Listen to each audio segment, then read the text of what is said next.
Oi, amores, tudo bem? Sejam muito bem-vindos e muito bem-vindas ao nosso podcast.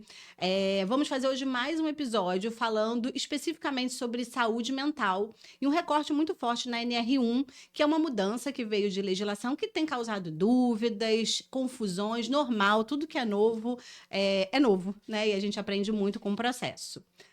Para falar desse episódio, eu trouxe duas convidadas super especiais aqui, que eu vou deixar elas se apresentar, mas eu faço questão de apresentá-las. São profissionais que eu admiro muito. A primeira é a Vanessa Sarmento. Ela é diretora de gente e gestão da Dress2, loja que dá para ver que eu gosto, né? Com mais de 20 anos de experiência em gestão e recursos humanos, com uma visão de pessoas que mistura uma cultura de acolhimento e performance. E tem como ponto central de sua trajetória estratégias inovadoras para desenvolver pessoas e gestão de indicadores. Aliás, é um dos pontos que eu mais admiro no trabalho da Vanessa, que ela não perde esse foco de acolher e resultado. Tem gente que acha que as coisas não se misturam. E ela tem uma visão muito interessante. A gente vai acabar falando disso aqui, porque isso tem tudo a ver com saúde mental. A minha outra convidada é a Érica Freitas. Ela é CEO da Zelux. É uma startup que nasceu com o propósito de democratizar o acesso à saúde mental no Brasil, oferecendo soluções inovadoras e acessíveis para pessoas e empresas de todo o país. Uma profissional também que eu conheci recente e já tenho enorme admiração e prazer, Obrigada. principalmente que ela trata de um tema que eu amo, que é saúde mental. Eu sou psicóloga de formação, para quem não sabe, e a ideia de democratizar a saúde mental eu achei extremamente encantadora, porque sabe-se, né, que é um luxo, porque quando a gente pensa o valor disso num orçamento de uma família brasileira, né, não é tão acessível. Então é muito legal. A gente vai falar sobre isso aqui, tá bom, pessoal? E o nome do nosso episódio de hoje é Saúde Mental. Deixou de ser um mimimi?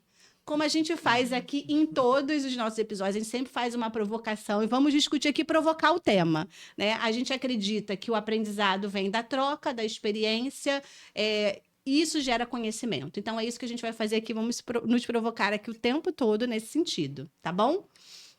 Eu queria começar no nosso primeiro bloco falando sobre entender os sintomas, né? Uhum. A gente está falando de saúde mental, empresas, pessoas, né? E a gente sabe que pessoas doentes adoecem uma organização, organização doente adoece pessoas, né? Com certeza. Então, vou começar com você, Érica, né? Que está bastante aí nas organizações. Queria saber de você quais são os principais sinais de sofrimento emocional que você tem observado nas organizações. Perfeito. Primeiro, obrigada, Alana, pela apresentação. É um prazer estar aqui falando sobre esse tema com você.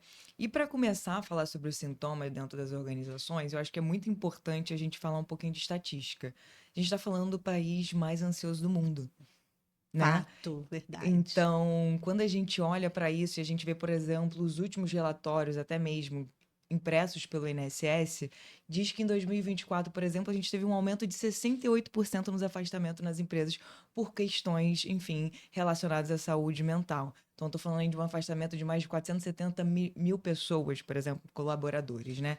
Isso tem um impacto muito grande quando a gente fala, né, de economia, quando a gente fala de empresa. E eu que tenho esse contato bem, enfim, né, vamos colocar assim, próximo do RH, o que que eu vejo que eles mais relatam para mim realmente é na queda da produtividade. A produtividade Fato. realmente cai bastante. Eu vejo que aumenta muito também o conflito entre a liderança e o liderado. Aquilo ali a gente consegue até entender que o clima organizacional ele fica pesado, né? Ele fica ali, né? Algo estranho, vamos assim dizer.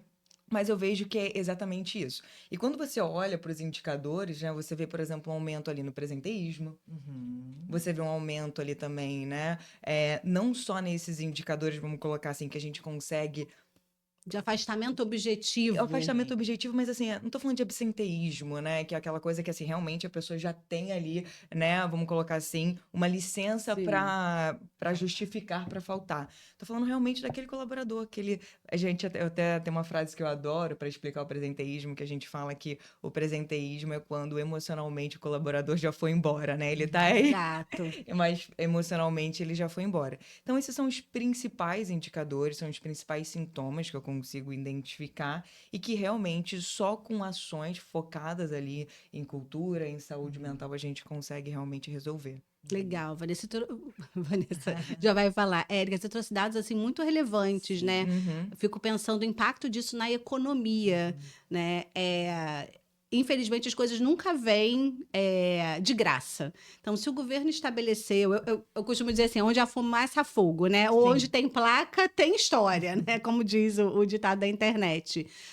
Então, o governo não colocou essa lei à toa. Algum impacto muito grande econômico, em saúde, o governo está tendo. Por isso, essa atenção especial, essa mudança da NR1. E, de fato, né, o Brasil é o país mais ansioso do mundo, né? Maior uso de medicação até nesse sentido. As pessoas usam mais medicações do que realmente fazem terapia, né? Ou procuram, por Exato. exemplo, Sim. um especialista em relação a esses temas. Quando a gente vai olhar realmente para indicadores de saúde mental no ambiente organizacional, são alarmantes, né? Quando a gente fala, por exemplo, de afastamento, quando a gente fala até mesmo quando você vê níveis de estresse dentro das organizações. Então, e é um assunto complexo, né? Então, assim, Nossa, até super. mesmo quando a gente fala, a gente tem que ter muito cuidado, Muita porque muita sensibilidade, né? sensibilidade, exatamente. A gente está falando da dor do outro. Sim. E que muitas das vezes, Alana, eu vejo isso muito. Não é causada, por exemplo, por um problema específico dentro da Sim. companhia. Então, Sim. assim, você tem que olhar, ter um olhar 360 e olhar também para aquele colaborador, né? Onde ele mora, quais condições ele chega até o trabalho. Então, quais são ações que eu posso fazer para ajudar ele nesse intermédio? Se é uma mãe, entendeu? O que que a Alana passou na vida, tá passando naquele momento. Então, assim, eu vejo que o trabalho do RH, ele é bem complexo quando a gente olha para a saúde mental. Exato. Sim. E por falar em RH, Ah, temos a Vanessa aqui, né? Que, como eu falei na apresentação, admiro o trabalho dela em vários aspectos, em especial por ser um RH que congrega muito bem acolhimento e performance, né? Não vê as coisas diferentes, né? Pensando nisso, quero saber a sua visão, Vanessa. Por que a saúde mental se tornou uma pauta tão central nas empresas? Bom, primeiro, obrigada. Prazer Imagina. estar aqui falando com você, que eu também admiro Ah, demais. obrigada. Ter a Érica aqui também, com essas estatísticas todas, né, que fazem a gente refletir ainda mais sobre o tema. Sim, É, eu acredito que isso tenha se tornado tão evidente porque a conta chegou, né? Então, o que eu realmente vejo é toda essa sobrecarga emocional, essa sensação de desamparo, isso não é de agora. Isso vem sendo mantido de uma forma muito silenciosa durante muito tempo. E aí, na pós-pandemia, isso foi escancarado porque as pessoas tiveram tempo, começaram a nomear o que elas estavam sentindo, de e as fato. empresas estão sendo obrigadas agora a olhar para isso de uma forma muito sistemática e com muita seriedade, porque senão elas vão adoecer junto com as pessoas. É isso, né? Você Exato. não tem como dissociar as pessoas das organizações. Então, realmente foi, eu acho que foi por isso que veio de uma forma tão impactante esse tema nesse momento. Legal. E eu gostei da sua visão de falar assim, isso está sendo olhado porque tem impacto muito grande, né? Sim. Não é à toa. E Uhum. tem impacto, a Erika trouxe algumas questões de performance, do Exatamente, presenteísmo, né? Porque exatamente. até a pessoa chegar ao nível de afastamento, Uhum. que a Erika trouxe aqui dados, que já é super alarmante, né? Ela já é improdutiva ou não está Sim, tão, na sua sim, melhor performance, né? Então, sim. esse cuidado gera, né? Se a gente Uhum, tiver isso bem estruturado na organização, uhum. gera um ganho de produtividade. Eu acho que Sim, vale a pena a gente começar a olhar por esse lado, que talvez isso com seja novo, certeza, né? com certeza. Para mim, dentro da minha forma de pensar, isso não é novo, não é mesmo, né? com Então, certeza. há muito tempo eu falo sobre isso. E eu falo sobre liderança humanizada há tanto tempo que, num primeiro momento, foi difícil até para as pessoas entenderem o que eu estava falando. Para mim, cuidado é ferramenta de performance. Não tem como você pensar diferente, Maravilhoso. né? Então, sim, imagina quanto vai sendo deixado pelo caminho à medida que esse profissional adoece. E como você disse, Érica, a gente tem que ter uma visão 360, a gente tem que ter uma visão do ser humano, porque também não se dissocia o que acontece no particular com o que acontece dentro das empresas. E aí a grande provocação é até onde a gente tem responsabilidade sobre isso. Uhum. É isso. Porém, a partir do momento que você vai precisar contratar pessoas, você precisa entender que esse é o trabalho do RH. É E o isso. RH, ele é estratégico à medida que ele entende que ele vai além das palestras, das ações, no calendário, ele atua antes. Muito bem colocado. Ele atua na escuta, ele atua apoiando a liderança, que são os grandes reguladores emocionais dos times.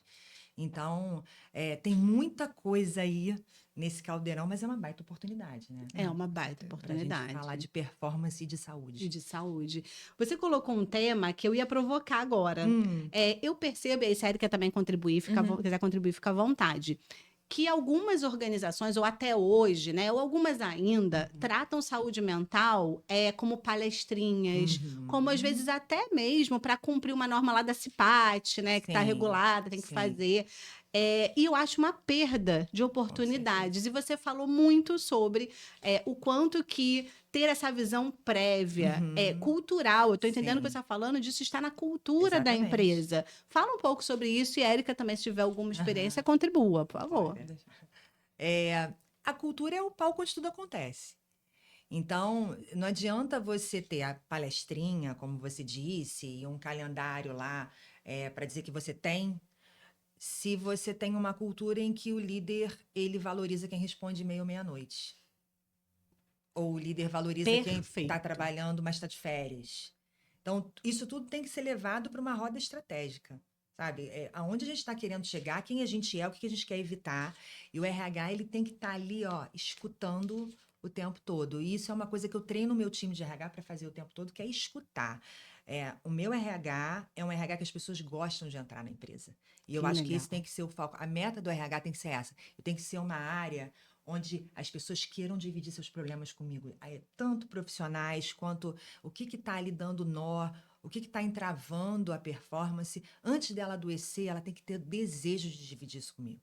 E todo mundo que entra lá na Dress, né, eles falam isso para mim. Cara, esse é o primeiro RH que eu entro, eu tenho vontade de entrar aqui. Eu chego na empresa e falo, vou lá, vou levar isso para o RH porque eles vão me ajudar. Isso é uma construção. Isso é. E acho que tem uma coisa que é muito legal, assim, que você está falando, Vanessa, e que eu acredito, é a segurança psicológica. Né? Vocês falam muito sobre isso, né? Muito. Segurança psicológica. É impossível você ter uma alta performance se você não consegue contribuir e nem falar, né? Ter um espaço ali onde você consiga dividir o que você está sentindo, o que está incomodando, o que você pensa que pode melhorar, né? Se você tem esse medo de dividir, Sim. isso, enfim, atrapalha muito. E a outra coisa que eu vejo muito também, que provavelmente você deve estar passando por isso, hoje as empresas, as organizações, elas têm mais de 3 gerações trabalhando juntas.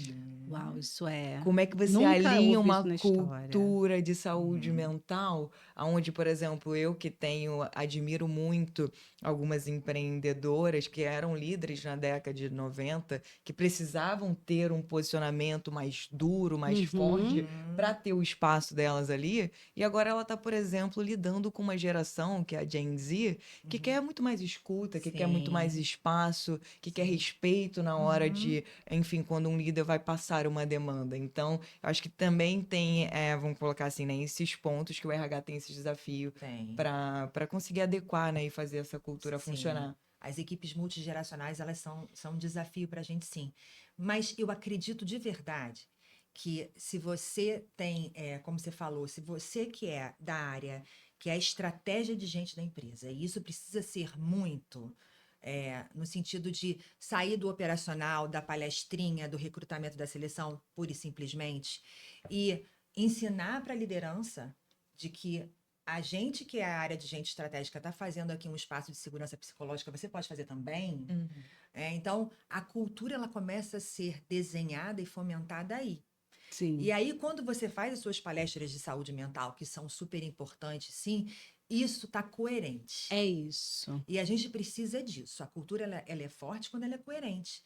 Então, você tem uma área de gente que está ali e ela não é fácil mesmo, não, tá? Isso é importante. O RH ele tem que brigar mesmo. Muito. Porque dentro daquela loucura toda, você vai lá e fala, dá licença, eu queria fazer uma palestra, eu pensei aqui num projeto de focus groups e você vai propondo as coisas e num primeiro momento, aquilo é muito incomodativo, Claro. né? Mas depois você vai mostrando que, olha, chegou até mim esse problema, e aí você vai levando o quanto você está conseguindo agir com tempo antes, né? Com uma certa. Conseguindo prever problemas e antecipar Exato. soluções, você vai sendo encarada como muito estratégica. E isso que é o bacana É isso. do nosso game, sabe? As oportunidades que eu não sei se todos os RHs estão atentos para. Eu Uhum. concordo totalmente, Né? Vanessa. Tem uma coisa que eu sempre me orgulhei, falo isso com toda a tranquilidade aqui, é que todos os RHs que eu liderei tinham muita segurança psicológica e as pessoas falavam isso, quanto que isso era diferenciado, a abertura. Sim. Então, aquela ideia assim, gente, vamos nos comportar, vou ficar quieto porque o RH chegou. Era uma coisa que eu realmente não tinha. E eu tenho muito orgulho disso. E é estranho, no meu ouvido, ouvir que é a primeira vez, né? Como você falou assim, Sim. nossa, nunca estive com RH Sim. dessa forma. Sim. O RH ainda tem aquela visão antiga, na minha visão, Uhum. de que põe medo nas pessoas, de que é o lugar da punição, né? E é uma Sim. desconstrução que a gente vem passando como área. Sim. Eu acho que tem pessoas que abraçaram muito bem isso, outras ainda estão em transição. E eu acho que é uma excelente oportunidade agora, né, com essas mudanças, Sim. de rever esse Sim. posicionamento de um RH distante, né? Tem gente que Sim. acha que isso é valor. Que assim, nossa, eu não, até líderes mesmo, eu não almoço com a minha equipe, o que vão pensar, gente, se você não consegue almoçar com a sua equipe, pelo amor de E Deus. são espaços para você desconstruir esses temas, né? É Como isso. vulnerabilidade, como humanizar. A humanidade, ela conecta tanto, né? Uhum. E aí, se você coloca nesse lugar de superpoder, o quanto você vai conseguir se aproximar e contribuir. É isso. Eu tenho até, até Claro. um ponto, assim, que eu já fui CLT, né? Eu venho de uma trajetória que eu já tive ali no lugar de precisar do RH para, por exemplo, gerenciar até conflitos, né? Sim. E eu vejo que também tem uma dificuldade muito grande do RH no sentido de posicionamento, né? Porque, por exemplo, se a Alana ou a Vanessa é, por exemplo, uma amiga pessoal, por exemplo, do meu gestor, como é que aquilo ali também, assim, quais protocolos? Eu tô falando até porque a gente pode entrar em assuntos mais sensíveis, por exemplo, como um assédio moral, alguma coisa do claro. tipo. Então, assim, é preciso que, ao longo da companhia, e eu vejo muito isso, que quando, por exemplo, situações como essas, né, aconteçam, o posicionamento da empresa ele tenha sido, vamos colocar assim, feito da melhor forma possível. Porque isso dá de exemplo, né? Então, poxa, eu já vou me sentir muito segura porque eu sei que já aconteceu isso uma vez e a Lana teve uma conduta muito boa, né? Sim. Então, assim, vamos colocar assim, esses processos que são mais sensíveis, eu vejo também que tem que ter um olhar muito atento para realmente contribuir para essa segurança psicológica. Da Totalmente. gente Tem que sentir- cortar na carne, como a gente Tem. fala. Senão, não é exemplo, Sim. senão. Sim. Legal. Então, acho que o que fica de reflexão para mim desse bloco é que os sintomas, eles não são aleatórios, né? Não. Existe alguma coisa ali, alguns sinais de fogo que são estruturais da organização que a gente precisa ficar atento a esses indicadores. Então, uma empresa que está com muito afastamento, ou com um canal de denúncia mais aquecido do que o normal, alguma coisa tem ali que precisa ser vista de uma forma mais estrutural. E aí, queria avançar agora aqui falando da NR1 propriamente dita, né? Que acho que até agora a gente falou de cenários, de cultura e de pessoas, né? Mas o que traz de novidade essa NR1? Vou aqui dar um pouco de contexto, que eu não sei se todo mundo que está nos ouvindo sabe. A NR1 ela não é nova em si. Ela é uma norma regulatória que traz segurança do trabalho para os trabalhadores. Por muito tempo, a segurança no trabalho para as pessoas, talvez por virmos de uma história industrial, vinha através da segurança física. Então, era manter aquele trabalhador vivo e sem nenhum dano até o final Os do dia. EPIs, As ABIs existentes, todo um processo de segurança que tinha ergonomia, envolvido todos os aspectos relativos ao físico, né? Como a gente dá acesso à segurança de um trabalhador que está lá num guindaste ou imagina numa Petrobras, né? Uma plataforma daquela que, se não tomar cuidado, é uma máquina de moer pessoas, né? Porque são grandes maquinários. Ao longo do tempo, da evolução do trabalho, o trabalho passou a deixar de ser só físico e passou a ser intelectual também, a exigir uma carga emocional. A tecnologia veio associada ao trabalho, fazendo com que pessoas... O meu pai saía do trabalho na década de 80, 90, acabou o trabalho, acabou. Não tinha nem telefone fixo na minha casa na época. Então, o que ele fez lá, ele fez. O que ele não fez, não tem relação, não continua o trabalho. As tecnologias tiraram isso um pouco do lugar, o limite do trabalho, né? O limite do desgaste emocional das pessoas. E o trabalho passou a ser muito mais intelectual, cognitivo também, além de físico. E aí, essa norma reguladora agora acrescenta, ela não é nova, como a gente falou, ela acrescenta mais um cuidado ao trabalhador, que é um olhar socioemocional. como a gente falou aqui, não é de graça. É porque está tendo muito afastamento, cada vez mais está se notando a perda de produtividade e também de saúde das pessoas que estão trabalhando incessantemente, sem um cuidado. Então, essa norma trouxe mudanças, de agora empresas são obrigadas a olhar para os aspectos socioemocionais, né? Érica, você que está aqui, né? Até fala um pouco da Zelux pra gente, como vocês entram nisso. E Legal. você está justamente agora no movimento de ajudar as empresas a atender essa norma. Fala um pouco pra gente. Perfeito, Alana. Ótima explicação sobre a NR1. Eu acho que realmente até mesmo o RH ficou perdido durante esse processo, porque, né, vocês tinham data para colocar tudo em prática, depois alongaram o prazo. Mas, no geral, na prática, né, o que eu vejo aqui da NR1 explicando um pouquinho também do posicionamento da Zelos. A gente entendeu isso como uma grande oportunidade, tá, de ajudar o RH a trazer, vamos colocar ali para dados, né, para estratégia, o que ele sempre sentiu. Então, eu tenho certeza que a Vanessa e a Alana, quando eu perguntar para vocês sobre as equipes, sobre, por exemplo, uma área específica, Vanessa, você entende que, por exemplo, o comercial é mais acometido, por exemplo, com estresse, do que uma área administrativa? Eu tenho certeza que a Vanessa vai conseguir me trazer ali com muita clareza como é que está o funcionamento emocional da equipe.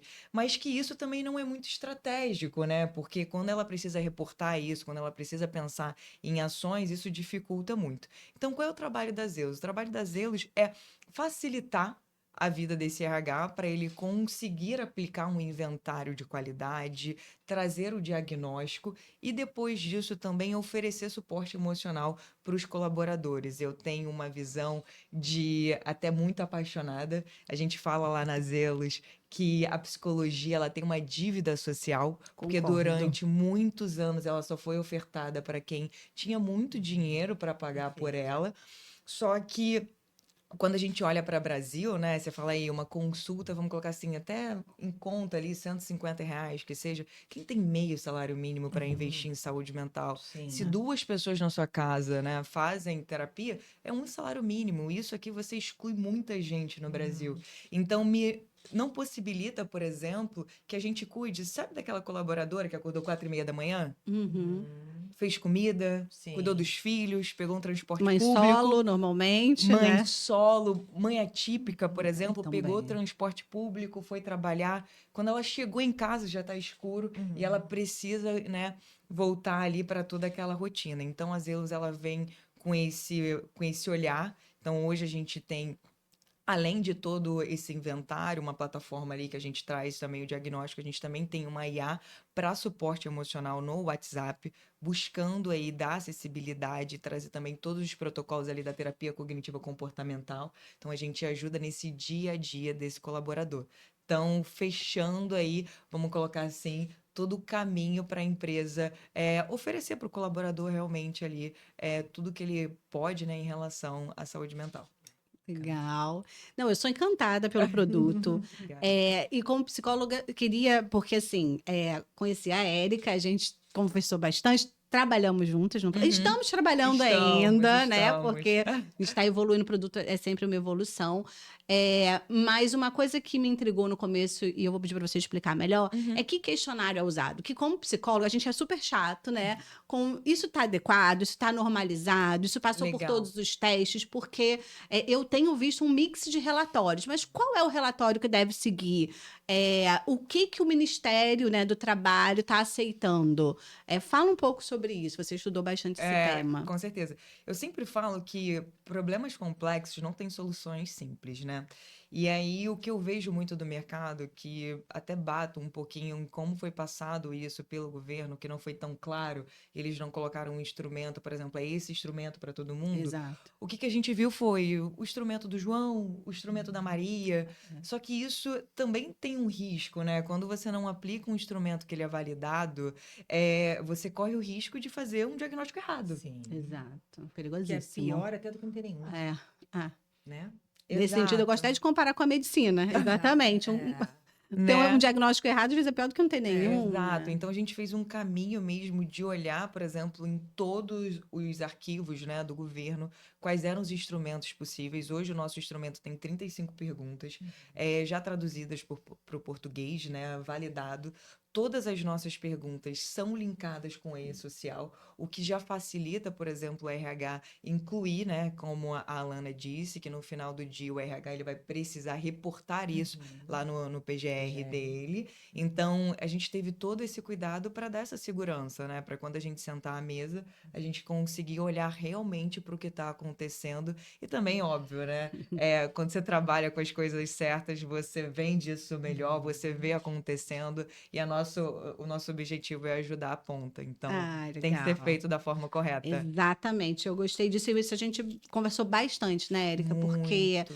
a gente sabe que um instrumento mal usado, né? Ah, corta a pergunta, põe essa, mistura dois instrumentos, a gente Sim. viu isso, né? Falei, mas qual é? Será que isso está correto? Onde é que isso vai Vai parar? funcionar? E outra, né? Pensando que no aspecto prático, o governo vai aceitar isso? O que, que ele vai Sim. aceitar? Eu entendo que não teve a clareza, mas vamos procurar então fazer o caminho que está registrado no E-Social, que é o que está sendo aceito. E a Lana é exigente, tá? Eu tive que mandar, ela tá? é Eu exigente, mandei o ótima. instrumento, tive que comprovar, explicar como eu fiz, o porquê daquilo, E olhar. dashboards bonitos. Ainda falei isso. Não me vem com Não me vem- Excel. é. Um negócio bonito, hein? Isso mesmo. Vanessa, quero ouvir do seu lado, né? Aham. Você que está dentro de uma organização grande, como a sua visão, né? Como as empresas devem encarar essa mudança para além da burocracia, como oportunidade? Porque a gente falou que tem um aspecto legal, tá certo, o governo está fazendo a parte dele, Sim. né?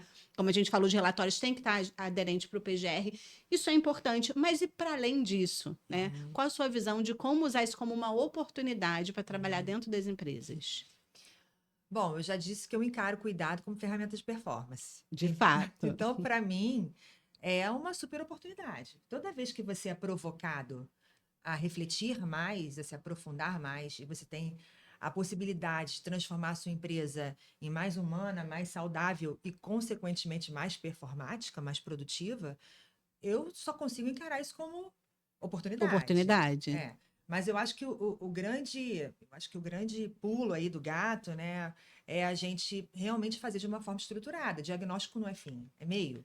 Exato. Então, a gente precisa colher, né, o diagnóstico de uma forma fidedigna. E aí, traçar planos de ações efetivos, concretos, consistentes, cruzar com os indicadores, quais indicadores vamos usar para medir a evolução. E começar, eu acho que o importante é botar a bola no chão. Legal, né? Começar legal isso de com o começar. que tem, às vezes com práticas simples, mas consistentes, que sejam coerentes com a cultura, que sejam possíveis e possíveis de medir. Né? É muito importante que o RH consiga medir.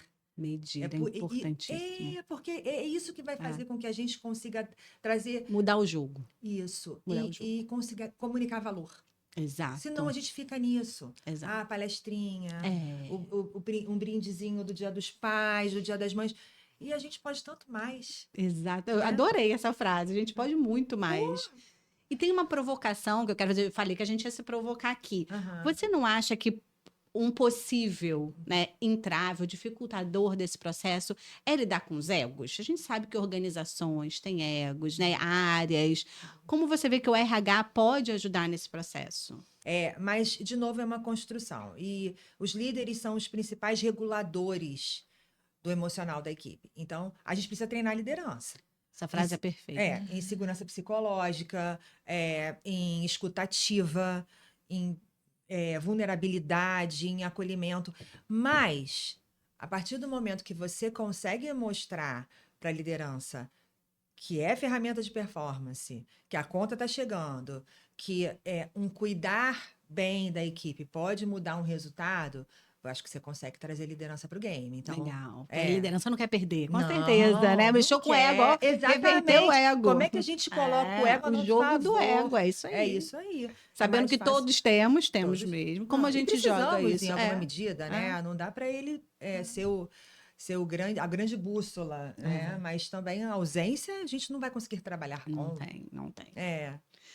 Legal. Bem, o que fica para mim desse bloco aqui, refletindo, é que a NR1 ela traz uma responsabilidade, tipo, coparticipe das empresas, organizações. Deixou de ser um problema só das pessoas, ou talvez da sociedade, do governo, né? E passou a ser um problema corporativo. Sim. Então, acho que é essa grande mudança que acaba tendo. É o governo chamar para responsabilidade, talvez um dos agentes sociais que mais adoecem as pessoas, né?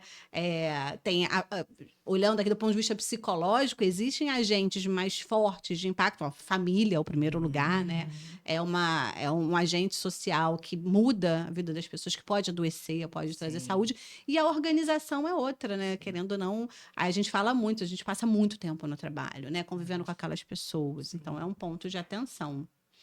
Agora, eu queria falar especificamente nesse terceiro bloco sobre diagnóstico e cuidados, né? Pensando até no paralelo com a medicina. Legal. A gente falou aqui um pouco sobre diagnóstico bem feito, é isso que a Zelux tem feito bastante, trabalhado.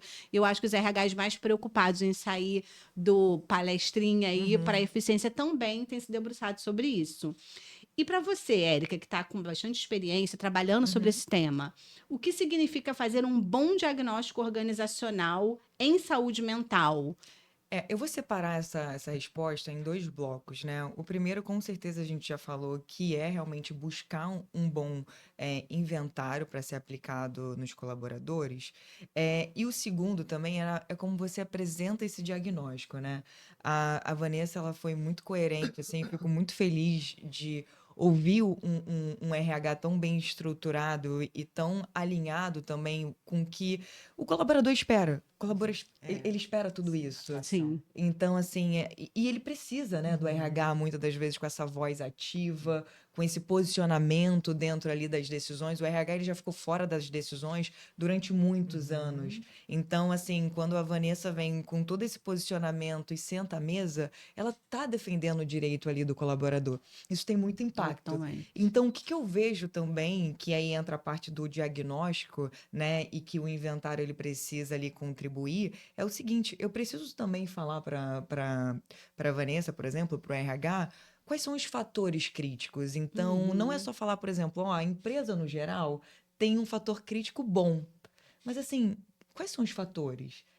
Demanda excessiva, estresse, falta de autonomia. Então, até mesmo, vamos colocar assim, esse debruçamento dos fatores que a gente analisou, eu preciso também te dar um bom instrumento para você avaliar. Então, assim, eu não consigo só te dar aquilo ali de uma forma muito branda, porque você vai ter muito pouco ali ferramenta para conseguir pensar em ações. Então, uma das coisas que a gente parou para analisar e trazer assim, cara, como é que eu consigo levar realmente conhecimento, né, para o RH. Então, eu acho que eu separaria, Alana, essa resposta em 2 blocos. Além do instrumento, também você conseguir entregar um diagnóstico detalhado, sabe? Buscando ajudar o RH para ele encontrar um caminho, eu acho que também é muito importante. Bem legal isso que você falou. Eu fiquei pensando aqui sobre sua fala, Érica, assim, e fiquei com uma curiosidade. A gente consegue diferenciar os dados individuais dos sistêmicos? Como é que você vê isso? Legal, né? Primeiro vamos só trazer para sua audiência um pouquinho do que é, né, dados individuais. Dados individuais é quando a gente olha para a experiência de um indivíduo. Quando a gente está falando de indicadores sistêmicos, eu estou olhando para um padrão de comportamento de um grupo, que é exatamente o que o instrumento da NR1 está buscando, né? Ali ele está buscando entender dentro da companhia. Então, eu até falo isso porque o RH também tem, e eu acho que é legal trazer isso para vocês, porque quando um RH começa uma campanha de NR1, tem um segundo passo, que é toda aquela parte de engajar as pessoas a responderem o instrumento. Então, como a gente está falando que é um indicador sistêmico, eu preciso, por exemplo, numa empresa de 100 colaboradores, que 70% das pessoas respondam o questionário. Então, isso é muito importante para a gente trazer um diagnóstico de qualidade. Então, a grande diferença entre os dois, Alana, trazendo, é que quando eu estou olhando para indicadores individuais, eu estou vendo um problema pontual. E quando eu estou olhando para indicadores sistêmicos, eu estou olhando para problemas estruturais, muito mais Exato. complexos. Acho que Exato. Não, respondeu com maestria. E não à toa eu fiz essa pergunta, porque a Érica tem uma formação de dados, BI. é. Então, eu quis entender melhor, até porque eu acho que é dúvida de muitas pessoas. Qual a diferença? Porque eu ainda ouço um discurso, né? Infelizmente, de assim, a empresa não é responsável pelas pessoas, como se essa NR1, a mudança da NR1 tivesse responsabilizando a Transferindo empresa. responsabilidade. Exato, né? Aham, Transferindo uma responsabilidade de cuidado com o indivíduo para as empresas. sim. E na minha visão não é essa, então queria até Não, compartilhar com uma Sim. pessoa de dados, né, que é É. especialista no tema, que está trabalhando sobre isso, que há uma diferença entre você passar esse questionário e ter o cuidado organizacional com o individual. É claro que a ação pode chegar no individual. Quando olha até a Sim. ferramenta da Zelux, a pessoa vai acessar individualmente, né, Aham, a IA e aham. cuidar ali da sua saúde, ter acesso a cuidado da sua saúde mental. Mas isso tem uma ação necessária, que é para além disso, é estrutural, é da Exato. organização. Sim. Então, entender se aquilo está na cultura, se aquilo está no sistema da Sim. empresa, no sistema, às vezes, de vendas, de organização, no processo De comunicação. de sistema de comunicação dela, Sim. Eu né? acho que tem uma coisa também muito legal trazer para vocês, é o seguinte, quando eu tô fazendo lá as análises, né, para levar para o RH, e aí a gente tem a oportunidade, muitas das vezes, de conseguir segmentar. Uhum. Então, eu consigo analisar, por exemplo, por departamento, por cargo, Perfeito. Que e legal. sempre procurando anonimizar todos os dados, né? Claro. Isso não pode faltar. Mas é interessante porque eu consigo ver fatores críticos, por exemplo, muitas das vezes no conflito entre a liderança e o liderado, Uhum. em várias áreas, em vários departamentos. Uhum. E quando eu ajudo o RH com isso, e ele vai com esse relatório, com esse diagnóstico, Uhum. ele chega diferente na reunião. Com certeza. Chega. Chega munido de Chega informações, com, né? chega com indicadores. É. Que bota a gente num outro patamar, Exato. né? De conversa, de estratégia, de decisão. Perfeito. Legal. Vanessa, também quero ouvir de você aqui, né, sobre também esse aspecto de diagnóstico, né? Como um bom diagnóstico pode levar a um plano, né, que vai gerar cuidado real e não aquele relatório da gaveta. Não pegar o relatório lá que a Érica fornece e falar, ai, tá bom aqui. É. Onde que tá para você a sensibilidade, o pulo do gato de transformar essa ação diagnóstica que a gente vai ter, até por atender a normativa, numa ação real na organização? Primeiro, a mentalidade de que diagnóstico não é para botar na gaveta, né? Diagnóstico é um espelho e por mais que ele seja desconfortável, ele é uma grande possibilidade de melhoria, de refinamento. Então, se você entende que não é, como eu disse, né, não é fim, é meio, e que é a escuta estruturada da organização, que você precisa levar muito a sério, Sim. né, já é uma mentalidade que você não vai se permitir engavetar nenhum diagnóstico. Partindo disso, eu acho que o que fica muito, que talvez seja um impeditivo para muitas organizações, é que tem questões orçamentárias, tem questões de mentalidade da alta liderança, né? Estou aqui pensando no RH como um todo, né? Dentro da nossa área. Então, o que é mais importante, que eu acho que é o pulo do gato, é o que você pode fazer hoje, que é mais simples, que você comece pelo simples, mas que seja consistente. Né? Gosto Então, disso. claro que uma ação efetiva não é qualquer coisa, né? Mas como é que a gente pode começar agora? Começa agora. Com ações simples, consistentes, todos os dias. Seja embaixador dessa ação, né? Convoque a liderança. O RH, ele é um embaixador. Sim. E nesse sentido, quando você começa a pensar em tudo, né? Como é que você conecta tudo? Quando você é um RH que escuta, quando você é um RH estratégico, você vai conseguir aliados. Então, já começa, né? Você tem que dar match com a liderança. A liderança ela tem que apoiar você e vice-versa. Então, você precisa de apoio para fazer aquilo acontecer. Mas a minha principal orientação seria, às vezes você pensar num plano muito complexo já te tira do jogo. Começa num que seja mais simples e estruturado, que você consiga fazer, sim, com consistência. Acho que esse seria... Bem legal. E tem algum caso, assim, o exemplo que você tenha ou passado na sua carreira ou visto em outra organização, que você acha que é um bom exemplo desse processo bem feito? de processo de planos de ação para diagnósticos. Exato. Nossa, Um tem bom diagnóstico para uma ação bem feita. Tenho muitos, assim, o que consigo de bate-pronto são programas que a gente faz lá no RH da Dress, quando a gente vê, por exemplo, aqui um exemplo simples, um turnover aumentado. E a gente começa a fazer pesquisas de pulso, a gente estabelece um cronograma de trabalho com RH, tanto de liderança com equipes, e a gente muda o game. Então, hoje a gente tem, por exemplo, um turnover muito baixo na Dress, e isso começou depois de um programa de acompanhamento. Então, até hoje, a gente faz, durante os 3 primeiros meses, o prazo de experiência do colaborador, um acompanhamento estruturado com De RH. perto. Isso.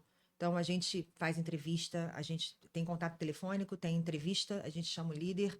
Então, durante 3 meses, a gente acompanha. O nosso turnover era inferior a 5. É baixíssimo. Para varejo, pra né? varejo, baixíssimo. Então, são medidas que, assim, vêm de diagnósticos, vêm de leitura de indicadores. E, de novo, o RH, ele não deve se permitir navegar sem indicador. Hoje isso é Muito bem muito colocado. possível, né? Eu tenho BI dentro da minha equipe. Exato. BI é meu. É uma coisa assim. Que lindo, velho. Ele é meu, entendeu? Para criar os meus dashboards.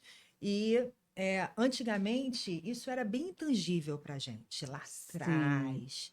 Mas hoje é assim, inadmissível. Uma área de gente não tem indicador. Exato. E eu acho que é Faz legal, né? Vocês sentido. estão passando por uma transformação também dentro da área Enorme. de vocês. Sim. Eu participei de um evento agora em São Paulo que era IA focado para o RH. E aí eu olhava ao meu redor, eu sou engenheira de produção, né? Enfim, acabo tendo um pouquinho mais de facilidade para entender o que as pessoas querem. E aí eu tô vendo que vocês agora estão mergulhando em toda a parte de Sim, tecnologia, né? sim. Vocês precisam estar preparadas ali Sim. para atender também o que o mercado está entregando, né? Se você não consegue Exato. dialogar, como é que você implementa isso também, né? Por exemplo, processos bem estruturados, com indicadores. Sim. Ler um dashboard. Né? Sim. Porque tem isso, né? A galera de humana fala, olha, não quero ver esse indicador, fica com medo ali. Nossa, Eu- eu adoro o indicador. Eu também. Eu sou agarrada. Eu É, também. tem que ser, tem que ser. Eu vejo que isso muda, por exemplo, para contratar zelos, para eu conseguir te ajudar. Você precisa entender, por exemplo, qual é o impacto de tudo isso que eu estou entregando para você Claro. vender lá Sim, para os decisores, sim, entendeu? sim. Que eu vou ajudar no aumento da produtividade, eu vou ajudar no dia a dia do colaborador. Então, assim, até esse vocabulário, vamos Aham, colocar assim, de indicadores, eu acho que sim. é bem importante, Com né? O certeza. RH ter. Importante, e concordo que é novo, assim, né? Acho que de 5 anos para cá isso veio escalando Porque a para o tecnologia RH. avançou muito, né? Avançou, E exatamente. conseguiu alcançar a gente. Eu acho que a gente Exato. também era deixado meio de fora. É né? isso. Porque as pessoas, como é que a gente vai medir gente? Como é que a gente mede gente? É meio né? intangível, né? Tinha antes Tinha um esse... receio, né? E E- agora não. Eu acho que era ter uma barreira mesmo, tipo, não sei por onde começar. Talvez isso, não sei nem por onde começar. Mas você falou uma coisa que eu quero ressaltar aqui, que eu sempre observo nas áreas, né? Até em sociedades mesmo, falando, mas eu vou falar aqui de empresa. Eu acho que a grande diferença de um diagnóstico, né, não ser engavetado e virar apenas ações pontuais e virar uma ação, a palavra disso para mim é projeto estruturado. Porque eu já ouvi várias vezes, assim, um determinado líder numa área está com um problema, ele fala, tem um plano de ação, tem um plano de ação, tem um plano de ação. Quando você começa a ouvir que tem um plano de ação e um plano de ação em cima do outro, significa que você não está olhando aquilo na sua estrutura, que você não tem um diagnóstico bem feito, que você não conseguiu entender a causa raiz daquele problema e você está atuando no sintoma. Né? Eu falei até que esse bloco era para fazer um paralelo com a medicina, né?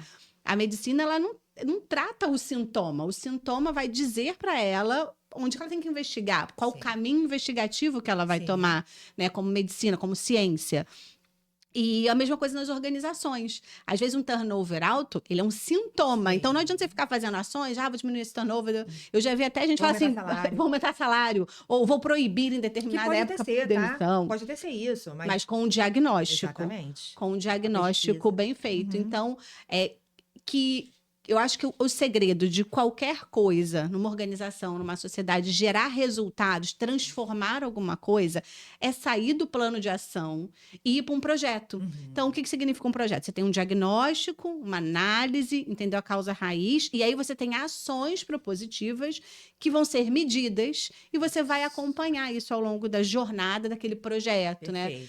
E não tanta ação. Eu vejo muita ação do tipo, você quer acabar com com a fome, dá dinheiro. Mas é isso? Acaba com a fome? Entendeu? Tipo assim, não sou contra, né, essa iniciativa, mas o que eu quero dizer, ela está mergulhada na situação do problema social que a gente tem. Sim, A mesma sim, coisa na organização. Tô tendo muito turnover numa área, mas qual é a situação que está sim. levando a isso? E eu posso até acrescentar, adorei toda essa análise que você fez, Alana, e acho ela muito interessante, porque uma das coisas que mais me incomodavam no mercado, quando a gente falava de benefício de saúde mental, é as pessoas olharem para os benefícios de saúde mental como um seguro. Eu espero o colaborador adoecer para depois falar para ele, olha, você tem acesso aqui a um psicólogo para te dar apoio. Só que eu sempre olhei a psicologia como algo preventivo. Profilático, né? É preventivo. Mas é. Preventivo, autoconhecimento, quando você Sim. busca até mesmo, enfim, né, filosofia e tudo, mas todo mundo fala do autoconhecimento, como é importante. Eu passei muito por isso, assim, eu saí de uma empresa porque eu entendi que os meus valores não eram aliados com a cultura e assim, eu precisei me conhecer para ter aquele posicionamento. Não era o RH, Alana, que ia me Sim. salvar. Pra Eu que você tinha ver, né, que, o que que tá me incomodando, o que que tá doendo aqui? Exato. Isso. Então, assim, eu acho que é uma visão muito interessante porque a gente tende a fazer isso, não olhar, por exemplo, meios preventivos, né, como algo, por exemplo, lucrativo, né? É isso, No final é do isso. dia, assim, eu tô trazendo uma ação que ela é realmente ali preventiva, mas o que eu tô ganhando agora? É isso. Não é agora. Não é agora, É lá na frente exatamente. muito, né? É Deixar de isso. perder lá na frente. Deixar de perder. É a lógica da medicina, né? Em tese, se você não cuida, né, de algum aspecto da sua saúde, você vai tratar quando virou doença, Ficou muito mais caro. ficou muito mais caro, né? Então você vai esperar que aquilo vire uma doença Sim. para daí tratar, Sim. né?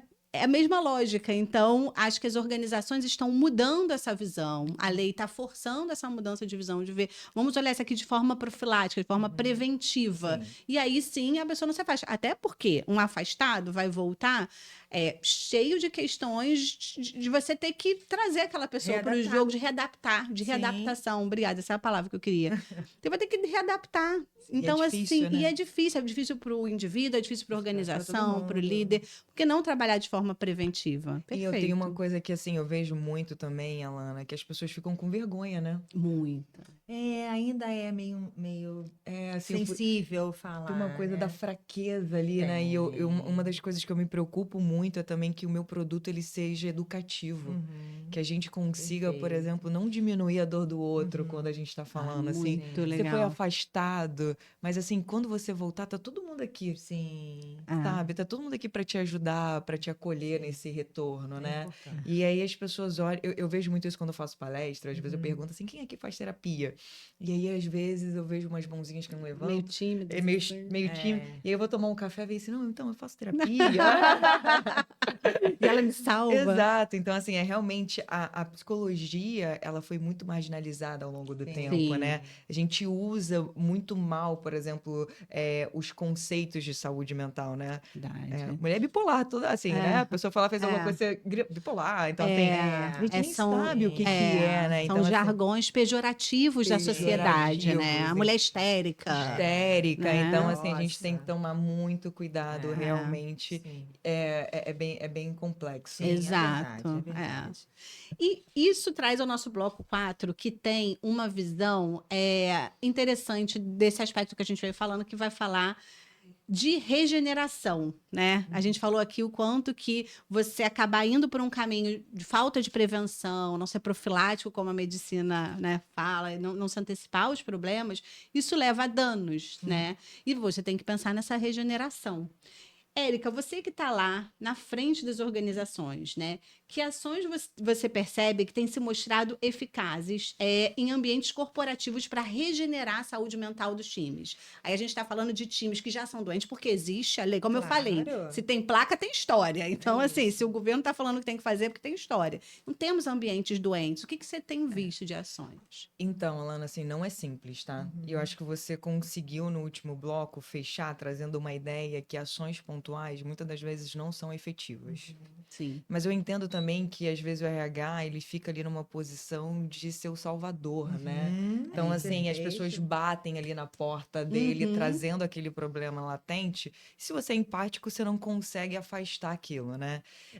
Então, o que que eu vejo, assim, nas organizações que mais funcionam é quando o RH ele é muito organizado e estratégico.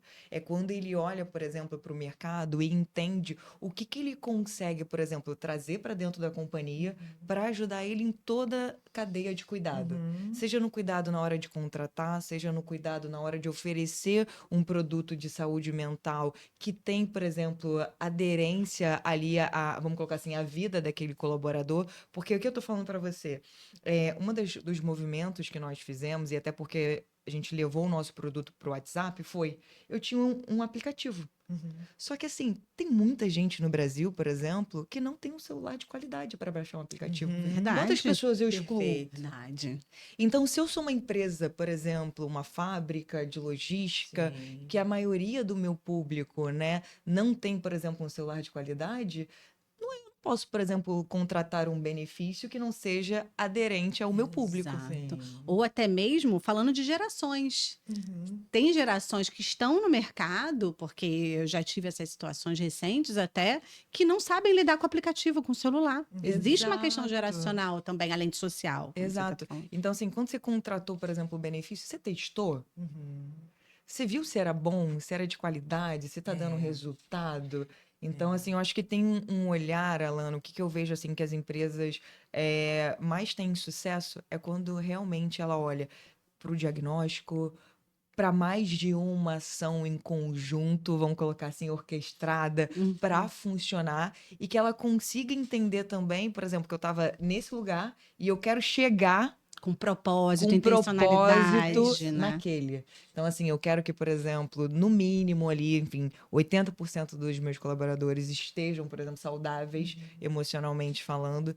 Então, eu vejo que é um olhar, de novo, 360. Totalmente. Totalmente. Vanessa, você que está lá na ponta, nas organizações, como envolver? Você falou aqui muito da liderança, que eles são, você usa uma palavra maravilhosa, que eles são reguladores emocionais. Isso. Mas como desenvolver a liderança nesse processo? Nem todos são preparados para isso, ou nem todos estão nesse patamar, Sim, né? sim. Claro que como fato, como conceito, corretíssimo. Como levar isso para os líderes? A gente precisa treinar, né? De novo, a gente precisa mostrar o quanto impacta nos resultados. Eu falo muito sobre isso, inclusive, em comunicação não violenta, quando a gente fala de comunicação não violenta. Sim. Se você não tem um valor de empatia muito grande para você entender que você precisa se comunicar de forma empática, então vamos no bolso. Se você não se comunicar da forma certa, você vai perder performance, você vai perder colaboradores. Então, algum desses argumentos vai te convencer, né? E a mesma coisa para a liderança, né? Então, precisamos trazer essa liderança, precisamos treinar autoconhecimento, treinar espaço para vulnerabilidade. E aí é muito importante que eu acho que para a gente conseguir mais aderência, tentar desmistificar isso do RH que abraça a árvore, porque tem muito isso, Muito né? importante. É o RH que abraça a árvore, é o RH gratiluz. Não, eu tô falando de performance. Você tá falando com uma pessoa que gosta de número, eu adoro número.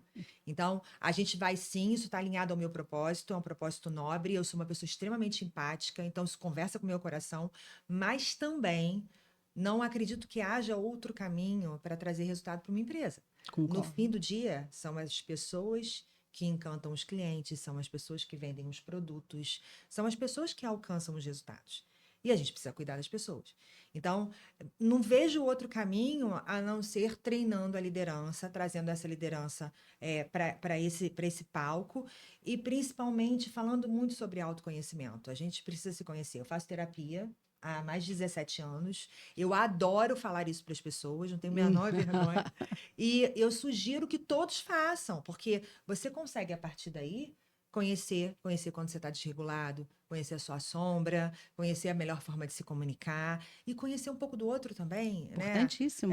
Como é que eu chego no outro, como é que eu acesso o outro, o que vai doer se eu falar, como que eu posso falar de uma forma que eu vou ter mais mais acesso mesmo. Que Mas você... audiência, né? Porque senão a pessoa tá Exatamente. longe, você se desconectou, ela tá Exatamente. longe. Eu não sei se eu te respondi, eu falei um monte de Não, coisa. Mas... super respondeu. Eu acho que tem uma coisa também que eu acho que é bem interessante falar e que eu vejo muito, né? Quando o RH ele tem esse alinhamento com as lideranças, as coisas funcionam muito melhor. Muito. Muito melhor. Olha, eu vou te dizer, eu já vi, por exemplo, a RH suando para ter, por exemplo, uma taxa de resposta, por exemplo, de um inventário, assim, de 50%. E eu já vi a RH falando assim, Érica, 70 é fácil para mim, eu vou falar com os meus líderes.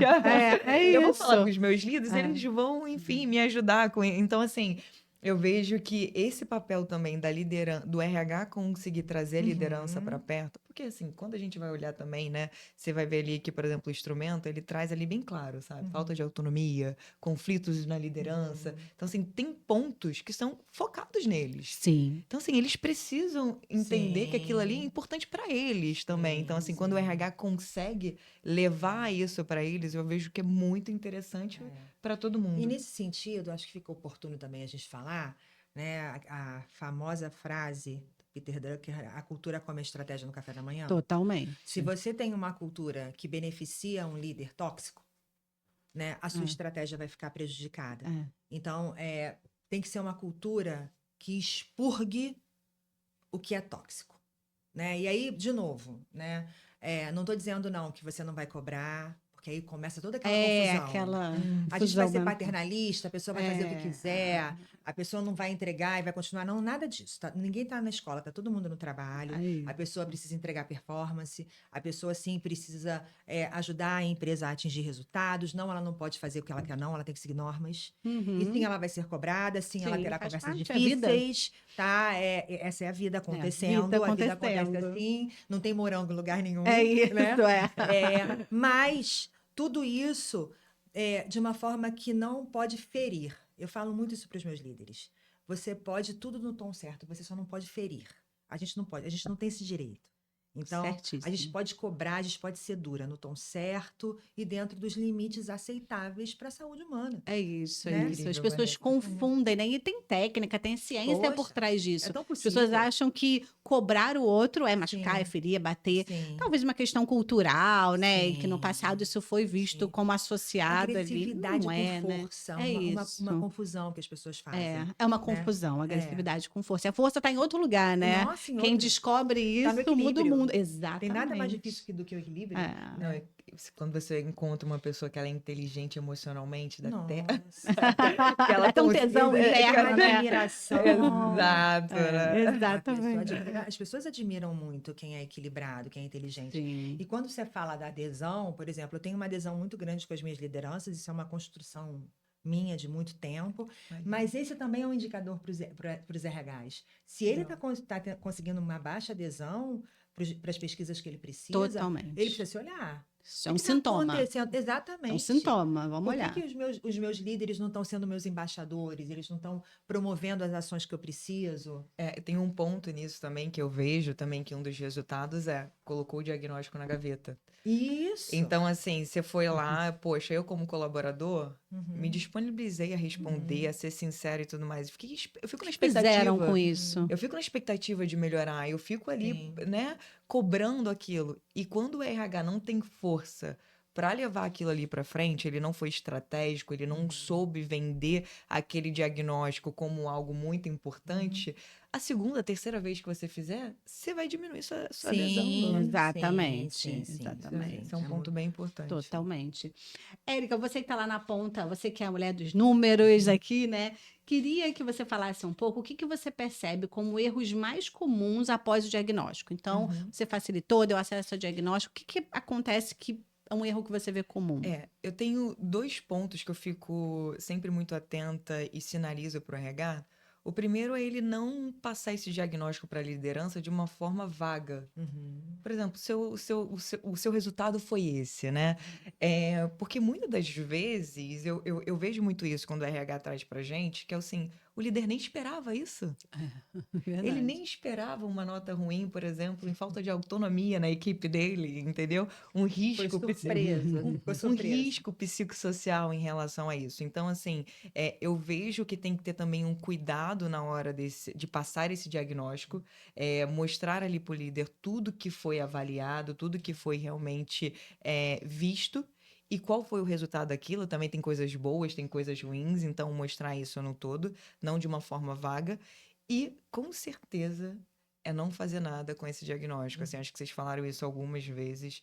É muito É um comum. erro comum, né? É muito Sim. comum, assim, eu falo isso com tristeza, porque Uhum. realmente, assim, vocês fazem um esforço muito grande para movimentar, contratar uma empresa que Uhum. vocês confiem, que faça um processo legal, que entregue um resultado e você perder essa força no meio do caminho na hora de realmente concretizar, trazer realmente ganho ali Sim. para o colaborador. Então eu vejo que esses 2 pontos realmente vocês precisam ter bastante atenção para não errarem. Bem legal, Érica.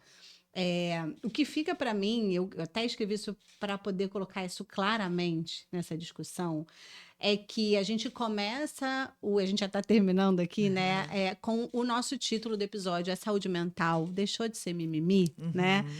Talvez se deixou ou não, a gente não sabe, isso é uma resposta que vem com o tempo. Mas uma coisa, para mim, está clara aqui, após essa discussão, né? Que é possível agir, que a gente consegue ter dados concretos dos caminhos que a gente tem que seguir e que projetos bem feitos têm resultados concretos, né? Então, saúde mental, a gente estava falando o quanto que às vezes as humanas levam para o abstrato, como medir pessoas, e Sim. mental, como... Sim. Saúde mental também é estatística, também é mensurável. Então, acho que dá devida seriedade a isso, né? Sim. Que é possível fazer isso. Então, tratar disso com prevenção, com cuidados e uma coisa importantíssima, conexão com a cultura. Vanessa falou isso aqui várias Sim. vezes. E a cultura que vai dizer se o líder ou se aquela empresa é saudável ou não é. Exatamente. E como a gente falou aqui, a gente não está falando de dados individuais, a gente está falando de dados estruturais. A OMS já diz, né? Cada $1 investido em saúde mental, você tem um retorno de 4. Olha, Isso é comprovado. Olha isso. então eu acho que Se isso não pode convencer, é isso. né? Então eu acho que a gente está fechando aqui com chave de ouro esse episódio. E quero agradecer muito às meninas. Maravilhoso. Foi muito legal. Passou voando. Passou. Espero que vocês aí também estejam sentindo isso.